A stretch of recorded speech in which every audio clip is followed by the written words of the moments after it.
Pathological altruism is where you spend so much time virtue signaling your concerns for the human rights of the people who hate you and want to destroy you and who will never respect you that you forget about the human rights of your own people. Until whites are able to say that, until they're able to overcome this intrinsic niceness that I think makes them unique and distinct, they will certainly be pushed aside and oblivion will be their fate. Perhaps it's genetic that Sweden and other Scandinavian countries, Northern European people, have the type of attitude they have, and that's one of the reasons why we've gotten some of the most extreme immigration policy. It is kind of a pathological altruism. Pathological at this point, where people are ignoring common sense warnings and red flags, and they're still opening their arms up, opening that chest up, letting that bleeding, beating heart come right on out. In which attempts to promote the welfare of others instead result in unanticipated harm. So that's pathological altruism.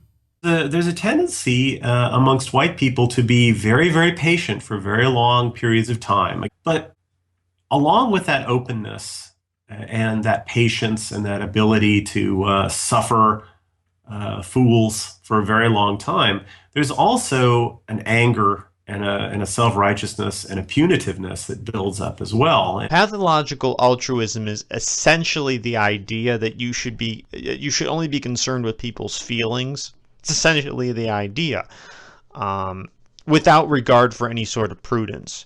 That's why Bolsonaro won in Brazil. That's why Trump won in America. That's why you have populist movements all over Europe. That's why globalism is being rejected. The establishment is being rejected because these people don't care about the safety of their own fellow countrymen. They're only interested in people's so-called rights. Your so-called rights are no good if you're dead.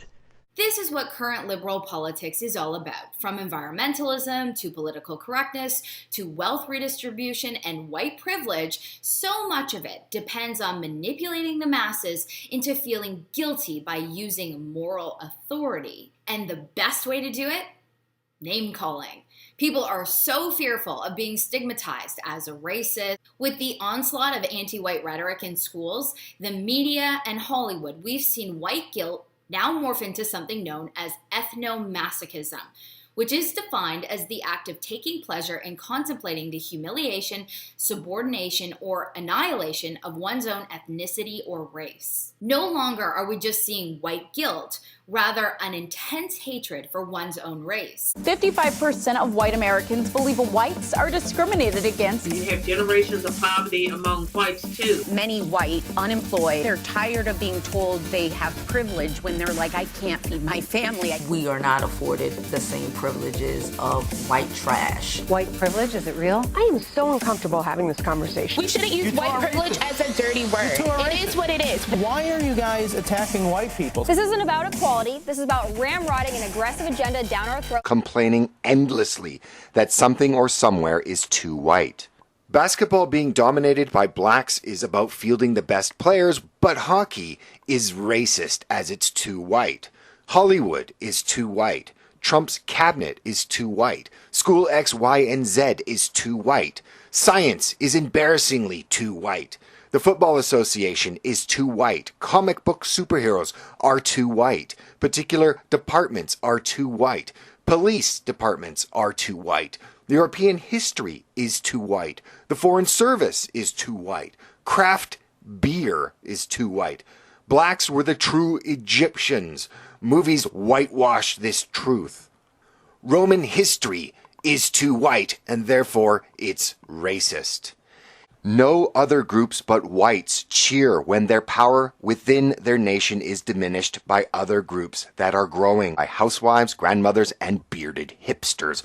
All demand the cultural and demographic destruction of their own civilization and why they believe it's a good thing. Nor does it explain why it is singularly a Western white phenomena. It's called ethnomasochism, and it's a sense of people who are delighted at the failures of their own country, at their own society. And I hate being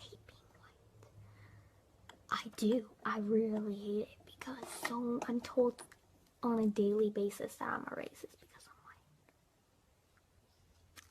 And then I'm told all these things like, you even go to Twitter and there's so many people saying that they want to rape, torture, kill, wipe out whites because they are white. Hold on, man. Because if you jumped in front of him right now when I was telling him to be proud to be black, that'd be like the first lesson in white privilege he learns, and we don't want to oppress people right now. You got me?